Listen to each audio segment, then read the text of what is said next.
Hello नमस्कार साथियों, good morning, very very good morning to all of you. कैसे हैं सभी लोग? झारखंडी जोहार सभी लोगों को। तो सभी लोग कैसे हैं? आई होप सो सभी लोग अच्छे होंगे और आप सभी की पढ़ाई भी अच्छी चल रही होगी।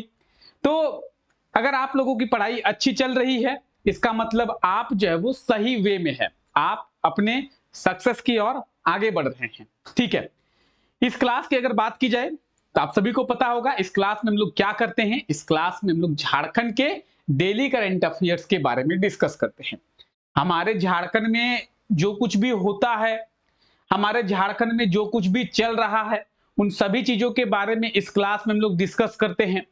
और झारखंड के जो भी एग्जाम्स हैं, चाहे वो जेपीएससी का एग्जाम हो, जेएसएससी का एग्जाम हो, झारखंड पुलिस का एग्जाम हो, झारखंड दरोगा का एग्जाम हो, पीजीटी का एग्जाम हो, सहायक आचार्य का एग्जाम हो, कोई सा भी एग्जाम जिसकी आप तैयारी कर रहे हैं, उस एग्जाम में ऐसे कौन कौन से क्वेश्चंस हैं जो करंट अफेयर्स से आपको देखने को मिलेगा। करंट अफेयर्स का क्या इंपॉर्टेंट रोल रहता है झारखंड के एग्जाम में, झारखंड के एग्जाम में करंट अफेयर्स से कितने क्वेश्चंस देखने को कब को मिलते हैं, कौन कौन से क्वेश्चंस आप लोगों को पूछा जाएगा एग्जाम में, आप लोगों को कौन कौन से करंट अफेयर्स के क्वेश्चन देखने को मिलेंगे। तो उन प्रॉपर सभी चीजों के बारे में यहां पे हम लोग डिस्कस करते हैं और करंट अफेयर्स का सॉल्यूशन है हमारा ये क्लास। झारखंड के करंट अफेयर्स की बात करें जो कि एग्जाम में पूछा जाता है, तो उसका सॉल्यूशन है हमारा ये क्लास। आप झारखंड के जीके की अगर बात करें, झारखंड जीके सर एग्जाम में तो सिर्फ करंट अफेयर्स में ही पूछा जाता है, झारखंड के जीके भी पूछा जाता है। चाहे आप जेएसएससी सीजीएल का एग्जाम उठाएं, चाहे आप उठाएं जेपीएससी का एग्जाम, तो सर झारखंड के जीके से भी तो क्वेश्चन पूछा जाता है। हाँ, उसका सोल्यूशन है हमारा ये क्लास। इस क्लास हम लोग झारखंड जीके के बारे में बात करते हैं। झारखंड जीके के वो इंपॉर्टेंट क्वेश्चंस जो कि एग्जाम में पूछा गया है और आगे भी पूछा जाने वाला है, आप लोगों को आगे भी एग्जाम में देखने को मिलेगा, उन सभी चीजों के बारे में इस क्लास में हम लोग डिस्कस करते हैं। अगर करंट अफेयर्स के इस क्लास की बात करें तो आप देख सकते हैं सुबह 5 बजे ये करंट अफेयर्स का क्लास होता है। और झारखंड जीके की बात करें तो झारखंड जीके का ये क्लास रात को 9 बजे होता है, जहां पर हम लोग झारखंड जीके के इंपॉर्टेंट क्वेश्चंस के बारे में डिस्कस करते हैं। तो आप में से जितने भी ऐसे लोग हैं जो हमारे साथ इस क्लास में जुड़ते हैं और क्लास को प्रॉपर सही वे में करते हैं, अच्छे तरीके से क्लास में हम लोग बने रहते हैं, तो उन लोगों का सिलेक्शन जो है वो पक्का है। क्योंकि झारखंड के जीके की बात करें तो झारखंड जीके के सभी क्वेश्चंस आपको रात को 9 बजे वाली क्लास से देखने को मिलेगा और करंट अफेयर्स के क्वेश्चन आपको इस क्लास से मिल जाएंगे।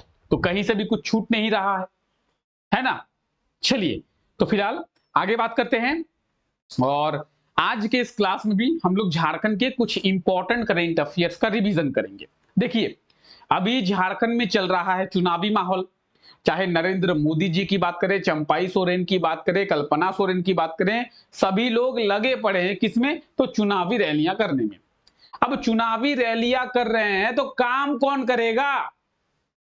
काम नहीं हो पा रहा है, आचार संहिता लगा हुआ है तो काम नहीं हो पा रहा है, काम नहीं हो पा रहा है तो झारखंड के करंट अफेयर्स हमें देखने को नहीं मिल रहे हैं। तो हम लोग इस क्लास को बर्बाद क्यों करें, हम लोग झारखंड के पुराने करंट अफेयर्स का रिवीजन कर लेते हैं। अरे बैठे रहने से क्या फायदा, हमारे पास नए करंट अफेयर्स नहीं है तो क्या हो गया, हम लोग पुराने करंट अफेयर्स का रिवीजन कर लेंगे, जिससे कि आपको पुराने करंट अफेयर्स रिवाइज हो जाएगा, चीजें आपको याद रहेगी। तो उनसे कुछ ऐसा ही आज के इस क्लास में करेंगे। हम लोग कल के क्लास में प्रॉपर झारखंड के करंट अफेयर्स के बारे में बात किए थे, आज के इस क्लास में कुछ इंपॉर्टेंट करंट अफेयर्स के बारे में डिस्कस करेंगे। अगर इस क्लास के एंड तक आप बने रहते हैं तो मैं आपको ये दावा करता हूं कि आप झारखंड के करंट अफेयर्स को समझ पाएंगे।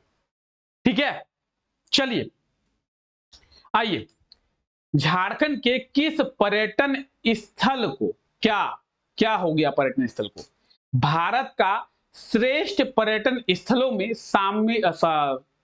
सम्मानित किया गया है। ठीक है, मतलब यह है कि झारखंड का ऐसा कौन सा टूरिज्म स्पॉट है जो कि भारत के बेस्ट टूरिज्म स्पॉट में या फिर बेस्ट टूरिज्म प्लेस में शामिल हुआ है। ठीक है, भारत के सबसे अच्छे पर्यटन स्थलों में इस पर्यटन स्थल को शामिल किया गया है। अब झारखंड पर्यटन स्थल की बात करें, झारखंड में पर्यटन स्थल की कोई कमी नहीं है। नेतरहाट, पतरातू की वैली है ना, पतरातू की पहाड़ी पतरासू की घाटी, ठीक है। उसके बाद दसम वाटरफॉल की बात करें, जोना वाटरफॉल की बात करें, हम लोग बूढ़ागाग वाटरफॉल की बात करें, माइथन डैम की बात करें, तिलैया डैम की बात करें, चाहे हम लोग बात करें क्या कहते हैं सीता फॉल की, दसम फॉल की, तो बहुत सारे ऐसे पर्यटन स्थल है जो कि झारखंड में है। चाहे हम लोग बात करें गैतलसूद डैम की, कांके डैम की, बहुत सारे हैं। लेकिन सबसे अच्छा पर्यटन स्थल झारखंड में किसे माना गया है? तो झारखंड में मैकलुस्कीगंज, ऑप्शन सी बिल्कुल सही आंसर हो जाएगा। मैकलुस्कीगंज जो पर्यटन स्थल है, इसे झारखंड का सबसे अच्छा पर्यटन स्थल जो है वो माना गया है। ऑप्शन सी बिल्कुल सही आंसर हो जाएगा, ठीक है। मैकलुस्कीगंज को, यानी अगर बात करें कि भारत के सबसे अच्छे पर्यटन स्थलों के लिस्ट में किसे शामिल किया गया है, मैकलुस्कीगंज को शामिल किया गया है, ठीक है। अगर बात करें सही आंसर की, ऑप्शन ए बिल्कुल सही आंसर हो जाएगा। आप यहाँ पे सेम चीजों को रिटर्न फॉर्मेट में देख पाएंगे और यहां से आप अपने नोट्स जो है वो बना पाएंगे। तो अगर आप लोग नोट्स बना रहे हैं तो इसका स्क्रीनशॉट ले सकते हैं। हालांकि इसका पीडीएफ भी आप लोगों को मिल जाएगा। पीडीएफ आप लोगों को कहां पे मिलेगा? पीडीएफ आप लोगों को हमारे टेलीग्राम चैनल पे मिल जाएगा। झारखंड एजुकेशन हब के नाम से ही आपको टेलीग्राम चैनल मिलेगा, जिसका लिंक नीचे डिस्क्रिप्शन में दिया हुआ है। तो एक बार आप लोग डिस्क्रिप्शन को भी चेक कर ले, बहुत सारे प्लेलिस्ट के लिंक वहां पे दिए हुए हैं, टेलीग्राम चैनल का भी लिंक दिया हुआ है। तो एक बार आप लोग डिस्क्रिप्शन को जरूर चेक करें, ठीक है। चलिए आगे बात करते हैं। किस राज्य में जाति आधारित गणना जो है वो किया गया है और जाति आधारित गणना करने वाला कौन सा राज्य जो है वो भारत का पहला राज्य बना है? ठीक है, बहुत आसान क्वेश्चन, और हो सकता है कि आने वाले एग्जाम में आप लोगों को सेम क्वेश्चन देखने को मिले कि कौन सा राज्य जो है वो जाति आधारित गणना करने वाला पहला राज्य बना है, ठीक है। आंसर की बात करें, क्या होगा सही आंसर? हमारा पड़ोसी राज्य कौन सा? बिहार। हमारा पड़ोसी राज्य जो बिहार है, ये जाति आधारित गणना करने वाला पहला राज्य बना है। ऑप्शन ए बिल्कुल सही आंसर हो जाएगा, ठीक है। अब आप में से कई लोग बोलेंगे सर जनगणना के बारे में हम लोग सुने हैं, जनगणना जो कि हर 10 साल में किया जाता है, लेकिन 2011 के बाद तो किया ही नहीं गया, 13 साल हो गए। चलिए ठीक है, आप बोलेंगे सर जनगणना, सर ये जाति आधारित गणना क्या है? ये भी एक प्रकार का जनगणना ही है। तो सर इसमें डिफरेंस क्या है? जाति आधारित जनगणना और जनगणना में डिफरेंस क्या है? डिफरेंस ये है कि ये जो जनगणना होती है, जनगणना में होता क्या है, लोगों की गिनती की जाती है कि कितने लोग यहाँ पे रहते हैं, उसमें 50 से ज्यादा उम्र के लोग कितने हैं, 50 से कम उम्र के लोग कितने हैं, बच्चे कितने हैं, बूढ़े कितने हैं, महिलाएं कितनी हैं, इन सब चीजों का पता लगाया जाता है जनगणना से। और साथ ही साथ पॉपुलेशन के बारे में भी पता चलता है कि टोटल पॉपुलेशन कितना है, टोटल जनसंख्या कितनी है। आप बोलेंगे ठीक है सर। इसके बाद जाति आधारित जनगणना का मतलब है कि कौन सी जाति के लोग कितना रहते हैं, ओबीसी समुदाय के लोग कितना रहते हैं, एसटी समुदाय के लोग कितना रहते हैं, एससी समुदाय के लोग कितना रहते हैं, मुस्लिम समुदाय के लोग कितना रहते हैं, इन सब चीजों पर आधारित जो है वो गणना की गई है। कहां पे? बिहार में। कि गिना गया है कि बिहार में जनरल कैटेगरी के लोग कितने हैं, एसटी कैटेगरी के लोग कितने हैं, एससी कैटेगरी के लोग कितने हैं, मुस्लिम समुदाय के लोग कितने हैं, जैन समुदाय के लोग कितने हैं, हिंदू धर्म के लोग कितने हैं। हालांकि हिंदू धर्म नहीं है, धर्म हमारा धर्म कौन सा है? सनातन धर्म है, ठीक है। हम लोग कहते भले ही हैं कि हम लोग हिंदू हैं, लेकिन हम लोग हैं असल में सनातनी, ठीक है। चलिए, तो फिलहाल अभी हम लोग धर्म के बारे में बात ना करके हम लोग बात कर रहे हैं किसके बारे में? जनगणना के बारे में। तो जाति आधारित गणना करने वाला पहला राज्य बना है बिहार, ठीक है। यहां पे आप देख सकते हैं, आपको डिटेल्स मिल जाएगी कि जाति आधारित गणना करने वाला पहला राज्य बना है बिहार। और बिहार सरकार के द्वारा जो रिपोर्ट जारी किया गया है वो है ये रिपोर्ट। बिहार सरकार के द्वारा कहा गया है कि हमने जो जाति आधारित जनगणना किया उसमें कहा गया है कि बिहार में हिंदुओं की जनसंख्या 81.99, वहीं मुस्लिम भाइयों की जनसंख्या की बात करें तो 17.70, अगर बात करें ईसाई भाइयों की तो 0.057, सिख 0.011, बौद्ध, जैन, अन्य धर्म सभी के आप लिस्ट देख सकते हैं। वही बात करेंगे हम लोग जनरल वर्ग की, तो कहा गया है कि 15.52% जनरल वर्ग के लोग रहते हैं बिहार में। ओबीसी वर्ग के लोग सबसे ज्यादा 63.13% रहते हैं। वहीं एसटी की बात करें, शेड्यूल ट्राइब की बात करें, यानी अनुसूचित जनजाति की बात करें तो 1.68। अगर बात करें एससी की यानी अनुसूचित जाति की तो 19.65। यानी ये कहा गया है कि बिहार में सबसे ज्यादा ओबीसी के लोग रहते हैं, उसके बाद एससी के लोग रहते हैं। ठीक है, ये रिपोर्ट बिहार सरकार के द्वारा जारी की गई है। तो जाति आधारित गणना करने वाला पहला राज्य बना है बिहार। झारखंड सरकार के द्वारा भी ये अनाउंस किया गया है कि झारखंड में जाति आधारित गणना की जाएगी और झारखंड में कौन से जाति के लोग कितनी जनसंख्या में रहते हैं इसके बारे में पता लगाया जाएगा। तो झारखंड सरकार भी घोषणा की है, हालांकि कब होता है, कब से शुरू किया जाएगा, जब शुरू होगा तब इसके बारे में हम लोग डिस्कस करेंगे। चलिए आगे बढ़ते हैं और बात करते हैं। सुबोध कुमार सिन्हा का निधन हो गया है। ठीक है, वह किस क्षेत्र से संबंधित थे? कौन? सुबोध कुमार सिन्हा। चलिए इनके बारे में भी डिस्कस करेंगे। एक बार आप लोग इस क्वेश्चन को पढ़ लें कि सुबोध कुमार सिन्हा जो है उनका निधन हो गया है, वो किस क्षेत्र से संबंधित थे? क्या होगा सही आंसर? पत्रकार थे। कौन? सुबोध कुमार सिन्हा। कौन थे? पत्रकार थे। ठीक है, ऑप्शन डी बिल्कुल सही आंसर हो जाएगा। यहां पे आप डिटेल्स देख सकते हैं कि सुबोध कुमार सिन्हा जो है झारखंड के वरिष्ठ पत्रकार थे। 67 वर्ष की आयु में सड़क दुर्घटना में इनका निधन हो गया है। अब सुबोध कुमार सिन्हा, तो ये आप देख सकते हैं सुबोध कुमार सिन्हा को, झारखंड के वरिष्ठ पत्रकार थे। ठीक है, चलिए आइए आगे बात करते हैं। हाल ही में मुख्यमंत्री हेमंत सोरेन जी के द्वारा किस जिले में मेधा डायरी प्लांट का उद्घाटन किया गया था? ठीक है, मुख्यमंत्री हेमंत सोरेन जी के द्वारा मेधा डायरी प्लांट का उद्घाटन कहां किया गया था? अभी तो झारखंड के मुख्यमंत्री कौन है? चंपाई सोरेन। तो झारखंड के पूर्व मुख्यमंत्री हेमंत सोरेन जी के द्वारा किस जिले में मेधा डायरी प्लांट? सही आंसर हो जाएगा पलामू। कहां होगा? पलामू में। झारखंड के पूर्व मुख्यमंत्री मेधा डायरी प्लांट का उद्घाटन किए थे। कहां पे? पलामू में। ठीक है, ये करंट अफेयर पुराना करंट अफेयर है, इसीलिए आप लोगों को हेमंत सोरेन के बारे में मुख्यमंत्री कहा जा रहा है। अभी का क्वेश्चन होता तो पूर्व मुख्यमंत्री होता, है कि नहीं?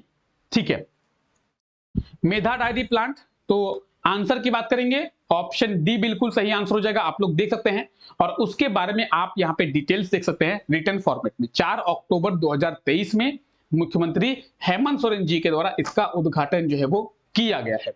ठीक है, अगर आप नोट्स बना रहे हैं तो इसका स्क्रीनशॉट ले सकते हैं, बाकी इसका पीडीएफ आप लोगों को टेलीग्राम पे मिल जाएगा। चलिए आगे बात करते हैं। तो ये आप देख सकते हैं मेधा डायरी प्लांट कहां पे? पलामू में। किनके द्वारा? तो झारखंड के पूर्व मुख्यमंत्री किनके द्वारा? हेमंत सोरेन जी के द्वारा। ठीक है, आइए, हालांकि अभी तो ये जेल में है। ठीक है, और आगे अगर आपने हेमंत सोरेन जी की तस्वीर देखी होंगी तो एकदम हेमंत सोरेन जी को शिबू सोरेन जी की तरह ही देखने को लग रहा है। ठीक है, एकदम बड़ी बड़ी दाढ़ी मूछे कर लिए हैं और डिट्टो शिबू सोरेन की झलक जो है हेमंत सोरेन में देखने को मिल रही है। ठीक है, अगर आपने नई तस्वीर देखी होगी हेमंत सोरेन की। चलिए, एक बहुत इंपॉर्टेंट करंट अफेयर, हाल ही में झारखंड में कितने नए सोने की खान जो है वो पाई गई है? झारखंड में कितनी नई सोने की खान पाई गई है? सही आंसर हो जाएगा 5। क्या होगा सही आंसर? 5। झारखंड में 5 जो है नई सोने की खान पाई गई है। ऑप्शन सी बिल्कुल सही आंसर हो जाएगा। ठीक है, अब झारखंड में 5 सोने की माइंस मिली है, 5 सोने की खान मिली है। अब सोने की खान क्या होती है? जैसे कोयले की खान होती है, जैसे कोई जमीन को खोदकर कोयला निकल जाता है, उस तरीके से जमीन को खोदकर सोना भी निकाला जाता है। तो 5 नई सोने की खान मिली है। कहां कहां मिली है ये भी इंपॉर्टेंट है। तो 5 नई सोने की खान जो है वो मिली है कहां कहां पे? तो आप देख पाएंगे ये है 5 नई सोने की खान।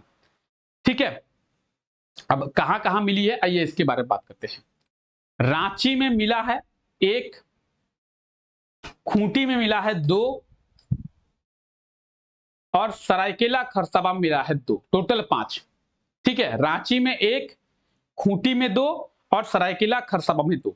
आप झारखंड का मैप देखिए और झारखंड के मैप में आप देख पा रहे हैं कहां कहां पे सोने की खान जो है वो मिली। तो आप देखेंगे एक जो है वो रांची में, एक खूंटी में, 2 रांची में, सॉरी रांची में 1, खूंटी में 2 और सरायकेला खरसावां। ये वाला जो आप तस्वीर देख रहे हैं ये है रांची की, ये है खूंटी की। चलिए, खूंटी, रांची, सरायकेला खरसावां।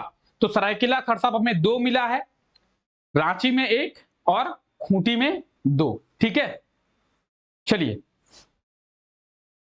आइए, हाल ही में किसके द्वारा ए हेल्प स्कीम को शुरू किया गया है? अब ए हेल्प स्कीम क्या है? ए हेल्प स्कीम का मतलब है, ए का मतलब क्या है, ए क्या डिनोट करता है? तो ए से क्या डिनोट हो रहा है? एनिमल। ए हेल्प स्कीम का मतलब है एनिमल हेल्प स्कीम। और एनिमल हेल्प स्कीम किसके द्वारा? तो झारखंड के एग्रीकल्चर मिनिस्टर कौन है? बादल पत्रलेख जी।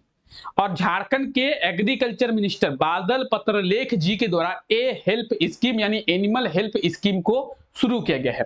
ऑप्शन बी इसका बिल्कुल सही आंसर हो जाएगा, आप लोग देख सकते हैं। चलिए आइए, ये आप डिटेल्स देख सकते हैं, एनिमल हेल्प स्कीम किसके द्वारा शुरू किया गया है? तो झारखंड के कृषि मंत्री, झारखंड के एग्रीकल्चर मिनिस्टर बादल पत्रलेख जी के द्वारा। ठीक है, अगर बात करें एनिमल हेल्प स्कीम क्या है, जो भी जानवर हैं जो कि सड़क के किनारे जिनको चोट लग जाती है, सड़क किनारे पड़े हुए रहते हैं, तो उनको भी उपचार की जरूरत होती है। मान लेते हैं कि कोई गाय है, रोड में जिसका एक्सीडेंट हो गया और उसको चोट लग गई, अब उसका इलाज कौन करेगा? तो एनिमल हेल्प स्कीम के द्वारा उसका इलाज किया जाएगा और उसे सही किया जाएगा। तो एनिमल हेल्प स्कीम, ये आप देख सकते हैं, ए हेल्प स्कीम या फिर ए हेल्प प्रोग्राम किसके द्वारा लॉन्च किया गया है? तो झारखंड के कृषि मंत्री बादल पत्रलेख जी के द्वारा। याद रखना है आप लोगों को, ठीक है। ए का मतलब क्या है? एनिमल, ठीक है। चलिए आइए, हाल ही में किसके द्वारा जेसीआई एक्सपो उत्सव का उद्घाटन किया गया है? जेसीआई एक्सपो उत्सव किसके द्वारा? क्या होगा सही आंसर? जेसीआई एक्सपो उत्सव का उद्घाटन जो है वो सीपी राधाकृष्णन। कौन है सीपी राधाकृष्णन? तो झारखंड के गवर्नर हैं। अगर झारखंड के गवर्नर की बात करें तो कौन है अभी झारखंड के गवर्नर? सीपी राधाकृष्णन। इसके पहले कौन थे? रमेश बैस। रमेश बैस कहां पे है अभी? महाराष्ट्र में। महाराष्ट्र में क्या कर रहे हैं? महाराष्ट्र के गवर्नर बनाए गए हैं। तो इसके पहले रमेश बैस झारखंड के गवर्नर थे, इन्हें अभी महाराष्ट्र का गवर्नर बनाया गया है और सीपी राधाकृष्णन को झारखंड का गवर्नर बनाया गया है। तो वर्तमान समय में सीपी राधाकृष्णन झारखंड के गवर्नर हैं और उन्हीं के द्वारा जेसीआई एक्सपो उत्सव का उद्घाटन किया गया है। यहां पे आप देख पाएंगे ऑप्शन ए जो है बिल्कुल सही आंसर हो जाएगा। ठीक है, क्लियर? तो आप देख सकते हैं जेसीआई एक्सपो उत्सव किनके द्वारा? सीपी राधाकृष्णन के द्वारा। कब? 12 अक्टूबर 2023 में। ठीक है, क्लियर? आइए, हाल ही में राज्य के किस जिले में संसद आदर्श ग्राम के तहत एग्री स्मार्ट विलेज को डेवलप किया जाएगा?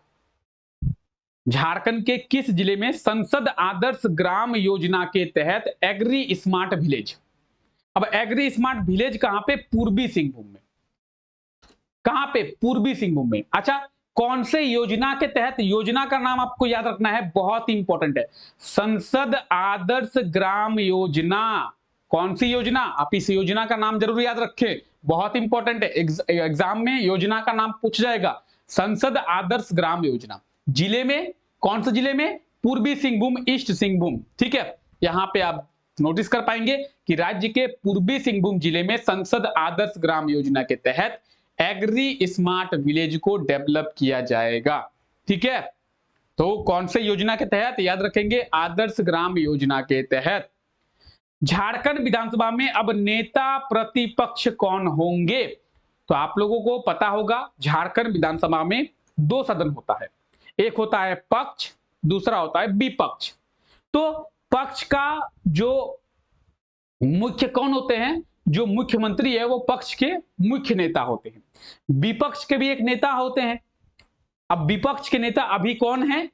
अमर बाउरी। आप लोगों ने आई होप तो नाम सुना होगा, बीजेपी के है। ठीक है, तो अमर बाउरी कौन है?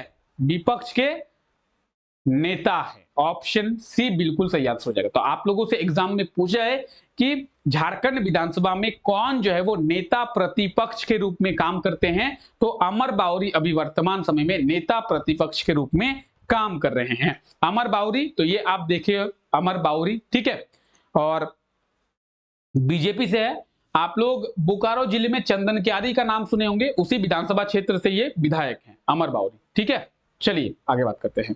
तो आप देख रहे हैं कुछ इस प्रकार से कार्रवाई होती है। एक तरफ जो है पक्ष के लोग बैठते हैं, दूसरे तरफ विपक्ष के लोग बैठते हैं और दोनों में आपस में बहस होती है। हालांकि ये जरूरी भी है, लोकतंत्र के लिए पक्ष और विपक्ष दोनों का होना जरूरी है, और जितनी मजबूती पक्ष की होनी चाहिए उतना ही मजबूत जो है वो विपक्ष भी होना चाहिए, तभी जो है लोकतंत्र का सही नियम जो है वो काम करेगा। ऐसा नहीं है, देखिए बोलना नहीं चाहिए, लेकिन मैं आपको बोल रहा हूं क्या, बीजेपी 400 प्लस का नारा दे रही है, इस लोकसभा में बीजेपी 400 प्लस का नारा दे रही है। ठीक है, मानते हैं कि आप हो सकता है कि बीजेपी को सपोर्ट करे, लेकिन अगर बीजेपी 400 प्लस लेकर आती है सीट, तो विपक्ष के लिए कुछ बचेगा ही नहीं और विपक्ष हमारा मजबूत नहीं हो पाएगा। तो एक देश को सही तरीके से चलाने के लिए पक्ष के साथ साथ विपक्ष का भी रोल बहुत अहम होता है। विपक्ष को भी मजबूत होना होगा, विपक्ष के पास भी 200 सीटें होनी चाहिए। ऐसा नहीं है कि विपक्ष को एकदम सीट ही ना हो, विपक्ष के पास ही अगर बीजेपी जीतती है, हालांकि जहां तक लग रहा है कि लोकसभा में बीजेपी के जीतने के चांसेस जो वो ज्यादा है, ठीक है बीजेपी जीतती है, नो डाउट हो सकता है कि बीजेपी जीत जाए, लेकिन विपक्ष के पास भी कुछ ऐसे सीट्स होने चाहिए जो कि विपक्ष को मजबूत बनाए। अगर आप अच्छा लोकतंत्र चाहते हैं तो आप पक्ष को और विपक्ष को दोनों को मजबूत करेंगे, तब जो है देश सही तरीके से चल पाएगा। क्योंकि जब बीजेपी कुछ करेगी तो कांग्रेस उसको बोलेगी, उतनी हैसियत कांग्रेस की होनी चाहिए। अगर कांग्रेस की सरकार बनती है, मान लेते हैं कि इंडी गठबंधन की सरकार बनती है, इंडी अलायंस की, ठीक है, इंडी अलायंस की अगर सरकार बनती है तो बीजेपी के पास उतना सीट होना चाहिए जिससे बीजेपी जो है विपक्ष के रूप में अच्छे से काम कर पाए। ठीक है, तो पक्ष और विपक्ष दोनों ही मजबूत होना चाहिए, तब लोकतंत्र का असली मजा जो है वो देखने को मिलेगा। ठीक है, चलिए फिलहाल हम लोग पॉलिटिक्स में बात नहीं करते हैं। किस राज्य में मिड डे मील में अब रागी के लड्डू और हलवा जो है बच्चों को दिया जाएगा? मिड डे मील आप सभी को पता होगा, मिड डे मील क्या किसे दिया जाता है? सरकारी स्कूल के बच्चों को दोपहर का भोजन दिया जाता है, उसे हम लोग कहते हैं मिड डे मील। ठीक है, तो सरकारी स्कूल के जो बच्चे हैं उन्हें पौष्टिक आहार देने के लिए सरकार के द्वारा मिड डे मील में रागी के हलवा और रागी के लड्डू जो है वो दिए जाएंगे। झारखंड सरकार के द्वारा यह फैसला लिया गया है। ऑप्शन ए जो है बिल्कुल सही आंसर हो जाएगा। ठीक है, तो झारखंड सरकार अब झारखंड सरकारी जो स्कूल के बच्चे हैं उन्हें पौष्टिक आहार देने के लिए मिड डे मील में रागी के लड्डू और हलवा जो है वो दिया जाएगा। आप यहाँ पे नोट्स देख पाएंगे और अपने नोट्स आप यहाँ से आसानी से बना पाएंगे। ठीक है, आई होप तो कि आप अपने नोट्स बना लिए हैं। अगर आपको स्क्रीनशॉट लेना है तो आप स्क्रीनशॉट भी ले सकते हैं। चलिए, कुछ इस प्रकार से मिड डे मील में बच्चों को भोजन जो है वो दिया जाता है, तो इनके थाली में पौष्टिक आहार को परोसा जाए, इन्हें एक पौष्टिक आहार मिले, इसीलिए रागी के लड्डू और रागी का हलवा इन्हें दिया जाएगा ताकि पौष्टिक की कमी इनके अंदर ना हो। ठीक है, चलिए, रागी एक मोटे अनाज की फसल है। रागी के बारे में हम लोग डिस्कस किए हैं, फिलहाल अभी रागी के बारे में बात नहीं करते हैं। ठीक है, यहां तक क्लियर है? यहां तक अगर किसी को कोई दिक्कत है तो एक बार कमेंट बॉक्स में कमेंट करेंगे क्या दिक्कत है, और अगर आप लोगों को यहां तक सभी कुछ समझ में आ गया है तो क्लास को एक बार जल्दी से लाइक कर देंगे, क्लास को आगे बढ़ाएंगे। ठीक है, क्लास को आगे बढ़ाएं हम लोग, आइए क्लास को आगे बढ़ाते हैं और देखते हैं। देखिए, ये जो क्वेश्चन था ये कल के क्लास में आप लोगों से पूछा गया था। क्वेश्चन कुछ इस प्रकार का था कि झारखंड के कितने पर्यटन स्थल पर स्काई वॉक का निर्माण किया जाएगा? तो आप लोगों को कहा गया था इसका सही आंसर कमेंट करके बताने को। आप लोगों ने बिल्कुल सही आंसर कमेंट करके बताया था कि झारखंड के 5 जगहों पे 5 पर्यटन स्थलों पर स्काई वॉक का निर्माण किया जाएगा। स्काई वॉक क्या होता है इसके बारे में भी आप लोगों को प्रॉपर डिटेल में बताया जा चुका है। तो आप लोगों ने बिल्कुल सही आंसर कमेंट करके बताया था 5। और आज के लिए ये रहा आप लोगों का क्वेश्चन, हाल ही में किस राज्य के पूर्व उप मुख्यमंत्री सुशील मोदी का निधन हो गया है? तो सुशील मोदी का निधन हुआ है, वो किस राज्य के पूर्व उप मुख्यमंत्री रह चुके हैं? बिहार, झारखंड, उत्तर प्रदेश, छत्तीसगढ़। क्या होगा इसका सही आंसर?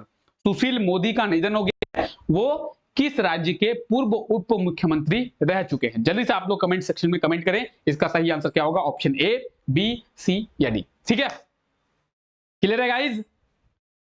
सभी को क्लियर है? ठीक है, तो साथियों फिलहाल आज के लिए इतना ही रखते हैं। आई होप सो कि आज का ये क्लास आप लोगों को अच्छा लगा होगा। क्लास अच्छा लगा है तो क्लास को लाइक करना ना भूले, और इस क्लास में आप लोग बने रहें डेली सुबह 5 बजे मेरे साथ, जहां पे हम लोग झारखंड के इंपॉर्टेंट करंट अफेयर्स के बारे में डिस्कस करते हैं। तो चलिए आज के लिए इतना ही रखते हैं। Take care, bye.